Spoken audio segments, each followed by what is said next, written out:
Labvakar un laipni lūdzam raidījumā On The Record I24 News padziļināto interviju šovā. Pirmdien Ukraina svinēja savu 35. neatkarības dienu, kamēr karš ar Krieviju turpinās. 4,5 gadus pēc tam, kad Krievija vienpusēji iebruka Ukrainā, frontes līnija ir kļuvusi lielākoties nemainīga ar minimāliem Krievijas ieguvumiem Austrum Donbasa reģionā, kamēr abas puses apmainās ar smagiem raķešu un dronu uzbrukumiem. Un visu šo laiku Izraēlas vēstnieks Ukrainā Mihails Brodskis visu laiku dzīvo pastāvīgu Krievijas raķešu un dronu draudu apstākļos. Kamēr valsts, kurā viņš bija akreditēts, kara laikā centās saglabāt vismaz kaut kādu normālas dzīves sajūtu. No haotiskajām iebrukuma pirmajām stundām līdz lēmumam uz laiku pārcelt vēstniecības darbību uz Ļivovu rietumos, Brodska kara laika norīkojums bija atšķirīgs no visa, ko viņš iepriekš bija pieredzējis. Un karam turpinoties, Brodska vēroja, ka attiecības starp Izraēlu un Ukrainu svārstījās, jo Kijeva uzskatīja, ka Jeruzaleme sniedz nepietiekamu atbalstu. Taču tas viss mainījās pēc 7. oktobra uzbrukumiem, kad abas valstis iesaistījās karos, kurus tās uzskata par izdzīvošanas kariem. Vai Izraēla varēja darīt vairāk, lai palīdzētu Ukrainai? Un kādu nostāju Izraēlai vajadzētu ieņemt karam turpinoties? Lai visu to izskaidrotu, ir gods šovakar raidījumā uzņemt Mihailu Brodski.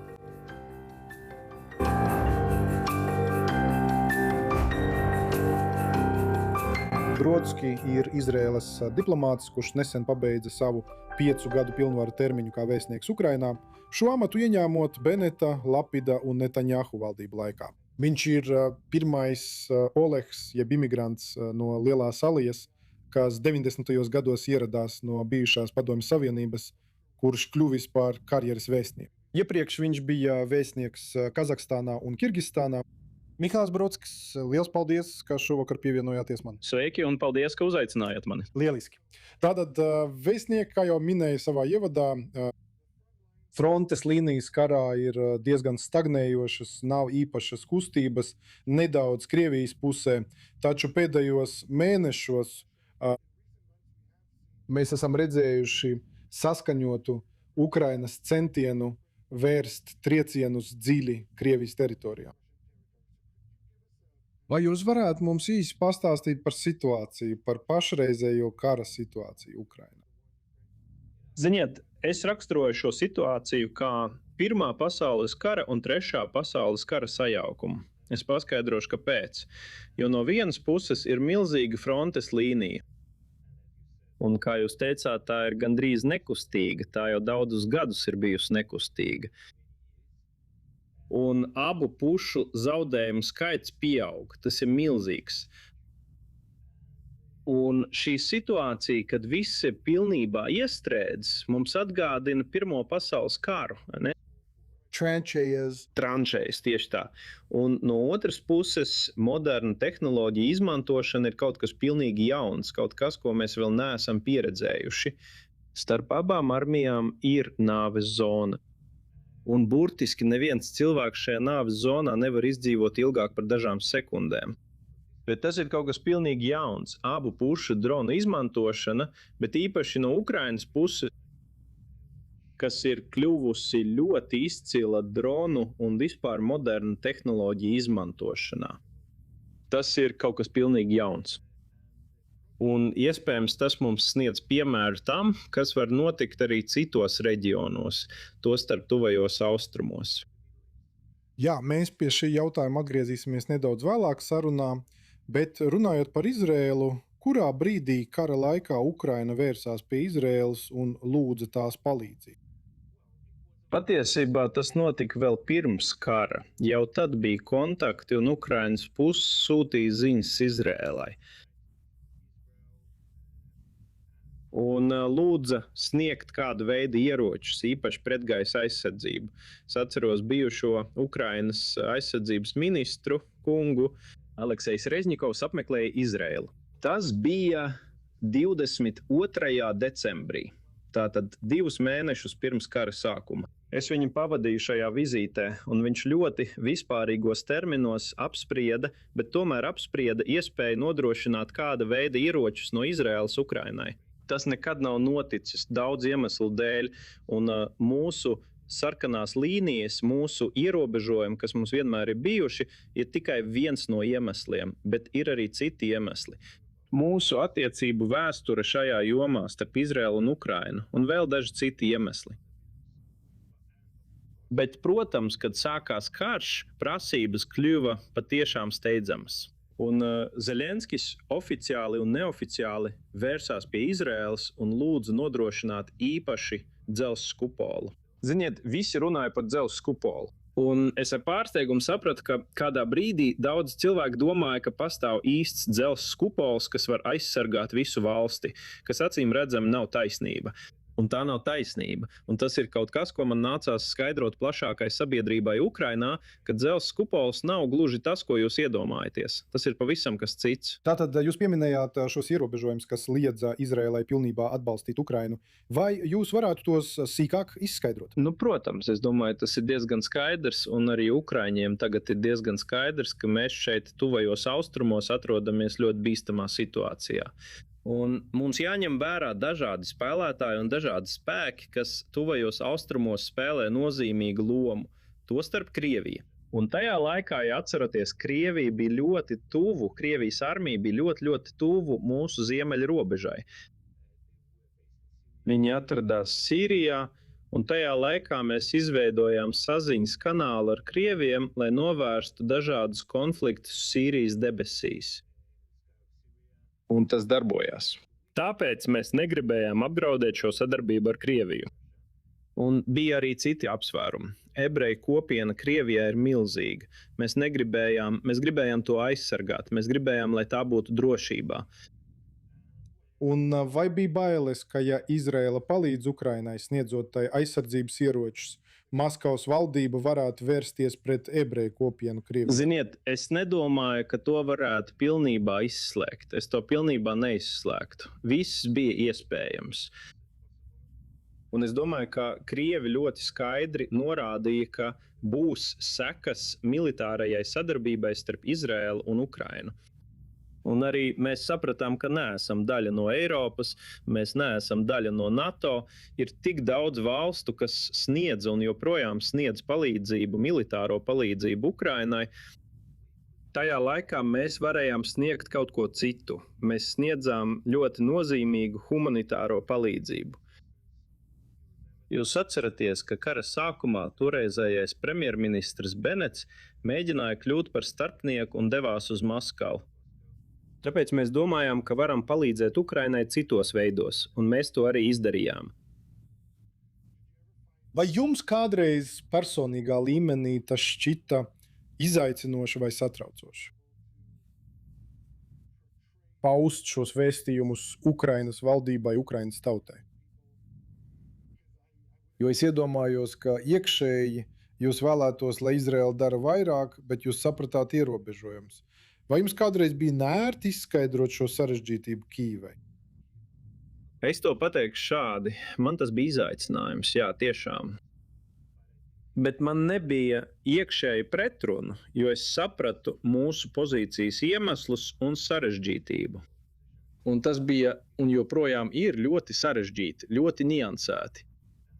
Un, protams, ir grūti to izskaidrot valstī vai cilvēkiem, kuri tiek uzbrukti, brutāli uzbruk un kuru izdzīvošana ir apdraudēta. Tāpēc tas nebija viegli.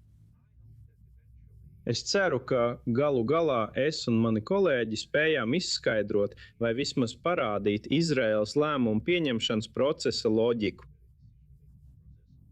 Un mēs arī spējām līdzsvarot situāciju, sniedzot ļoti būtisku, izšķirošu humanitāro palīdzību Ukrainai. Vai jūs pamanījāt, vai bija kādas atšķirības tajā, kā Izraēla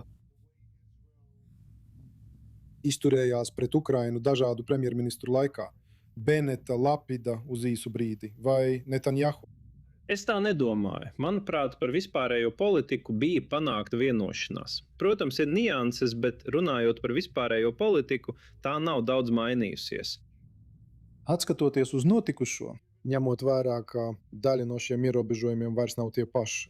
Jo Krievijas ietekme Sīrijā vairs nav tāda kā agrāk, un Izraēlai vairs nav nepieciešama tāda pati koordinācija ar Maskavu, Atskatoties uz notikušo, vai jūs domājat, ka Izraēlai vajadzēja darīt vairāk, lai atbalstītu Ukrainu? Pēc 7. oktobra viss ir mainījies. Un es uzskatu, ka daudz jautājumu Ukrainas pusē arī ir pazuduši pēc 7. oktobra. Es domāju, ka viņi daudz labāk saprata, ar kādiem izaicinājumiem mēs šeit saskaramies, kāda veida draudus mēs piedzīvojam un ar kādiem ienaidniekiem mēs saskaramies. Bet viņi saprot, ka mūsu spēja palīdzēt Ukrainai militārajā jomā ir ļoti, ļoti ierobežota. Un es personīgi uzskatu, ka mūsu politika nemainīsies, kamēr karš Ukrainā nebeigsies. Un cerams, ka tas notiks drīz, bet jūs zināt, nekad nevar zināt. Jūs nekad nevarat zināt, un es domāju, ka neviens nezina, kad tas notiks. Tagad ir viena lieta, kas mani patiešām pārsteidza šī kara laikā, kā tas attīstījās. Proti tas, kā Ukraina tagad tiek uztverta rietumos. Dāvids, kas cīnās pret šo Goliātu, neskatoties ne uz ko, ne tikai izdzīvo, bet arī cīnās, cenšas saglabāt normālu dzīvi. Tas man atgādina nevis personīgu pieredzi, bet to, kā es par to lasīju. Kā Izraēla tika uztverta pēc 6 dienu kara kā mazā valsts, ar daudz vājāku armiju salīdzinot ar daudziem pretiniekiem, un tomēr uzvarot. Vai jūs redzat šīs līdzības starp toreizējo Izraēlu un Ukrainu? Un kādas vēl līdzības jūs pamanāt starp šīm valstīm? Pilnīgi noteikti, un ne tikai starp toreizējo Izraēlu un mūsdienu Ukrainu, bet arī starp mūsdienu Izraēlu un mūsdienu Ukrainu. Un starp abām valstīm ir tik daudz līdzību. Zini, ne tikai attiecībā uz mūsu pozīciju un saskarsmi ar spēcīgiem ienaidniekiem, bet arī mūsu iekšējās politiskās kultūras ziņā. Un daudzos veidos mēs esam ļoti līdzīgi.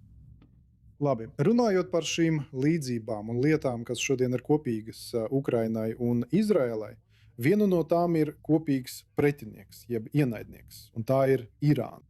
Kā šī kopīgā naidīgā attieksme pret Irānu izpaužas attiecībās starp Izraēlu un Ukrainu? Pilnīgi noteikti. Mēs pilnībā vienojamies par Irānas draudiem.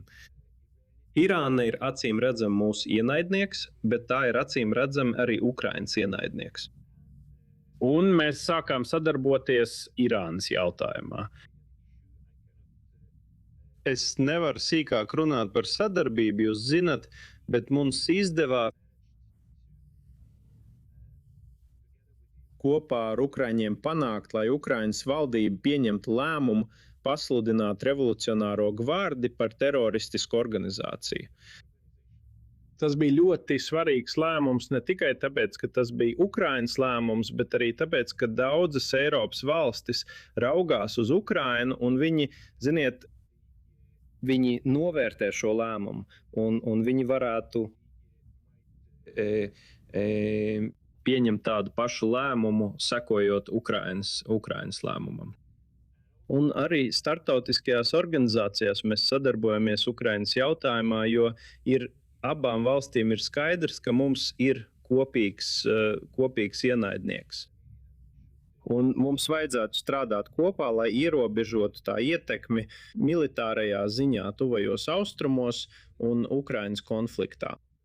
Tātad iepriekš jūs runājāt, piemēram, par to, kā pirms kara un kara sākumā ar Krieviju Ukraina meklēja Izraēlas palīdzību.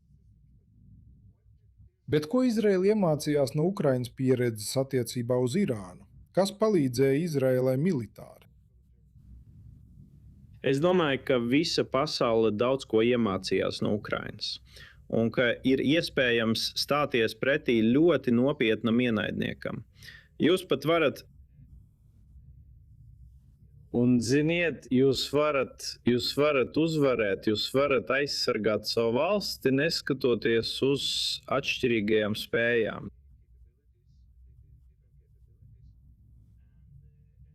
Un runājot par Irānu, acīm redzot, Ukraina ir ieguvusi milzīgu pieredzi cīnoties ar Irānas ieročiem, īpaši ar droniem. Un tas ir kaut kas, ko mēs sākām mācīties no Ukraiņiem, jo šobrīd mēs saskaramies ar to pašu draudu. Bet Ukraina iespējams ir vienīgā valsts, kurai ir reāla pieredze cīņā ar šiem droniem. Un patiesībā viņiem izdevās izstrādāt ļoti, ļoti efektīvas sistēmas, un tagad viņi spēj notriekt lielāko daļu dronu. Diemžēl viņiem nav pietiekami daudz pretgaisa aizsardzības, lai cīnītos ar balistiskajām raķetēm vai ar spārnotajām raķetēm. Bet runājot par droniem, viņi ir diezgan efektīvi, un es domāju, ka šī ir ļoti svarīga pieredze arī mums. Tātad vai ir kādas jau tagad izmantojamas mācības, ko Izraēla jau ir pārņēmusi mācoties no Ukrainas? Mēs esam procesā. Es nevaru pateikt, vai mēs jau esam pārņēmuši šīs mācības, bet mums ir savas tehnoloģijas. Mēs savā ziņā virzāmies divos paralēlos virzienos, jo abas valstis atrodas aktīvā kara situācijā un abas valstis attīsta militārās tehnoloģijas. Bet sinerģija pastāv un tā attīstīsies vēl vairāk. Tagad jūs minējāt, ka Izraēla nav vienīgā, kas meklē Ukrainas palīdzību un mācās no tās pieredzes. Mēs to redzējām arī pēc Irānas kara. Tādas valstis kā AAE, Katāra, Saudārābija meklē Ukrainas palīdzību. Tātad, cik liela ietekme tam ir uz Ukrainas attiecībām ar šo reģionu?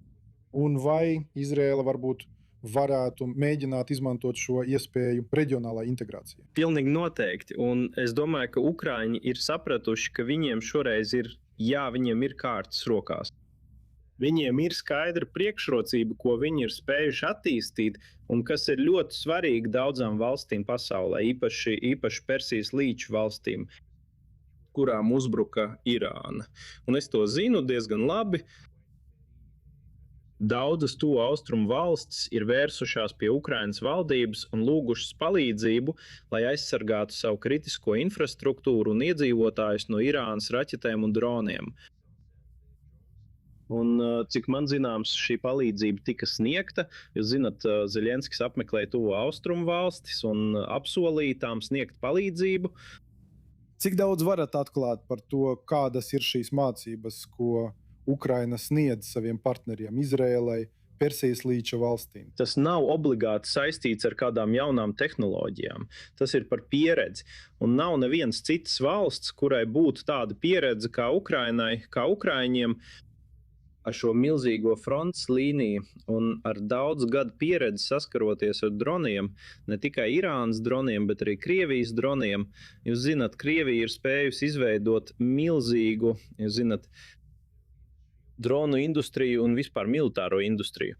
Es nedomāju, ka viņi vairs tik daudz izmanto Irānas dronus. Bet sākumā es atceros, viņi diezgan lielā mērā paļāvās uz Irānas droniem, bet visticamāk vairs ne. Un šī joma acīm redzami mainās diezgan strauji. Jo kara sākumā Ukrainas policisti šāva uz šahed droniem ar šautenēm uz ielās. Pilnīgi es pieņemu, ka tagad tā vairs nav. Tā vairs nav. Tagad viņiem ir citas metodes, kā tikt galā ar šiem droniem, bet nebija obligāti nepieciešams kāds tehnoloģisks izrāviens, lai ar to tiktu galā. Tas ir tikai pieredzes jautājums. Kas darbojas, kas nedarbojas, par to es runāju. Vai Ukraina var uzvarēt šajā karā? Es nedomāju, ka reāli skatoties, kāds domā par skaidru uzvaru.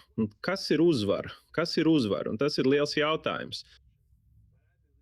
Bet es ticu, ka Ukraina ir spējusi un spēs izdzīvot kā neatkarīga un brīva valsts, kas ir ļoti svarīga kā demokrātiska valsts. Un tā ir demokrātiska valsts ar visām problēmām, ko tā piedzīvo. Tā ir brīva un demokrātiska valsts, un es ceru, ka viņi paliks tāda valsts. Un viņiem ir šie iekšējie spēki un iekšējā griba palikt neatkarīgiem un brīviem, un es ticu, ka viņi to spēs. Vai jūsu pēctecis jau ir iecelts? Viņš jau ir ieradies, viņš jau ir Kijevā, jā. Un kādas galvenās atziņas jūs viņam paudat? Pirmkārt, es ceru, ka vismaz viņa pilnvaru laikā karš būs beidzies. Un tas ir galvenais, ko es viņam teicu, ka es tiešām ceru, jo es cerēju, ka manā pilnvaru laikā, kas bija diezgan ilgs 5 gadi, karš beigsies. Es cerēju, ka karš beigsies, tas nenotika. Es ceru, ka viņa pilnvaru laikā tas notiks. Bet neatkarīgi no tā, es ticu, ka abas valstis paliks ļoti tuvas. Mūsu attiecības paliks ļoti īpašas, ļoti emocionālas. Un ikvienam, kurš ir strādājis Ukrainā, jāatcerās, ka mums ir ļoti īpaša saikne. Šis cilvēciskais tilts, kas ir tik vērtīgs un tik svarīgs. Un neatkarīgi no tā, ar kādiem izaicinājumiem mēs saskaramies, attiecības paliks ļoti ciešas. Un es parasti to raksturoju kā ģimenes tipa attiecības, jūs zināt, starp ļoti tuviem radiniekiem. Laika pa laikam mums ir nepieciešams ģimenes psihologs, lai tiktu galā ar problēmām. Un mums, protams, ir savi kāpumi un kritumi. Tomēr mēs esam divas ļoti tuvas valstis ar milzīgu sadarbības potenciālu dažādās jomās, tostarp militārajā jomā.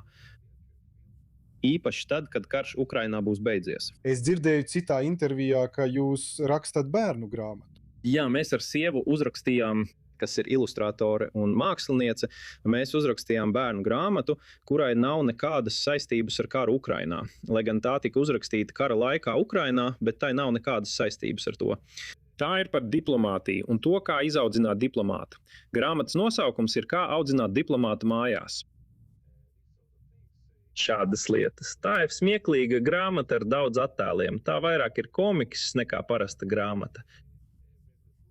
Un tā tika izdota Ukrainā, bet mēs ceram to iztulkot arī citās valodās, iespējams arī angļu un ivritā. Nu, veiksmi! Ceru, ka grāmatai veiksies, un ceru, ka Izraela turpinās gūt labumu no jūsu darba. Tagad vēlos pāriet uz raidījuma pēdējo daļu. Tā ir ātrā jautājuma sadaļa. Es jums parādīšu 3 bildes, un jūs man pastāstīsiet pirmo, kas nāk prātā. Tad paskatīsimies uz pirmo bildi. Labi. Ja vēlaties, šis ir Izraels premjerministrs Netanjahu kopā ar Ukraiņas prezidentu. Prezidents Zeļenskis pavisam nesen. Lincija Grehema Bēres. Taisnība. Nu, katra tikšanās starp līderiem ir svarīga. Šī bija ļoti īsa. Man nav ne jausmas, par ko viņi runāja. Bet mums ir tik daudz jautājumu, ko apspriest, un tik daudz lietu, par ko runāt, tāpēc esmu diezgan pārliecināts, ka viņi savu laiku netērēja. Pretējā gadījumā, lai gan premjerministrs nav, mūsu premjerministrs nav apmeklējis Ukrainu kara laikā. Bet 2 mūsu ārlietu ministri ir apmeklējuši Ukrainu, bijušais Elī Kohens un pašreizējais ārlietu ministrs Gideons Sārs apmeklēja Ukrainu. Un kungs Sibiļa, Ukrainas ārlietu ministrs, tika uzaicināts kunga Sāra apmeklēt Izraelu, un viņš pieņēma uzaicinājumu. Tātad cerams, viņš drīz ieradīsies Izrēlā. Labi, pāriesim pie nākamā attēla. Šis ir viens no pirmajiem attēliem, ko tu ievietoji 2022. gada februāra 20. dienā, kad Krievija iebruka Ukrainā. Un es atceros ļoti daudz lietu no tās konkrētās dienas. Un es atceros, ka kāds man atsūtīja ziņu un teica, šis ir patiesi vēsturisks brīdis. Un tā arī es jutos, varbūt ne tieši tajā dienā, bet vēlāk es sapratu, ka tā bija vēsturiska diena. Un tas notika tad, kad Krievi pirmajā kara dienā uzbruka Kīvai. Un kāds Krievu tanks vai kaut kas tam līdzīgs man šķiet gandrīz tika līdz pašam Kīvas centram. Bet tad Ukraiņiem izdevās apturēt iebrukumu, un no tā brīža situācija krasi mainījās. Un pārējais jau ir vēsture, ziniet, karš, kas joprojām turpinās. Un kad visi domāja, ka viss šis stāsts beigsies dažu dienu vai nedēļu laikā. Joprojām turpinās. Labi, tad pāriesim pie pēdējā attēla. Šeit jūs iesniedzat savus akreditācijas rakstus prezidentam Zelenskim. 22 dienu pirms mūsu prezidenta vizītes Ukrainā, dienu pirms es iesniedzu savus akreditācijas rakstus prezidentam Zelenskim. Viņš tagad izskatās citādi. Es domāju, ka arī es izskatos citādi. Bet es atceros šo tikšanos. Tā bija vienīgā reize, kad es ar viņu runāju aci pret aci apmēram pusstundu. Tā bija diezgan patīkama saruna, bet atkal, tas bija pirms kara. Nu, es vēlreiz vēlos jums pateikties, Mihails Brodskis, ne tikai par to, ka atnācāt šeit, bet arī par jūsu dienestu ļoti izšķirošā un sarežģītā laikā. Izraēlas vēsturē un Ukrainas vēsturē. Kalpojot kara laikā jūsu mītnes zemē, kad mājās notiek karš. Tāpēc es vēlreiz vēlos jums pateikties par jūsu dienestu un par to, ka šovakar atnācāt šeit. Ar to mums būs jābeidz. Paldies, ka šodien skatījāties. Pievienojieties mums nākamnedēļ raidījumā On The Record. Šodienas epizodi un visas iepriekšējās pārraides varat atrast YouTube un Spotify. Paldies, ka skatījāties!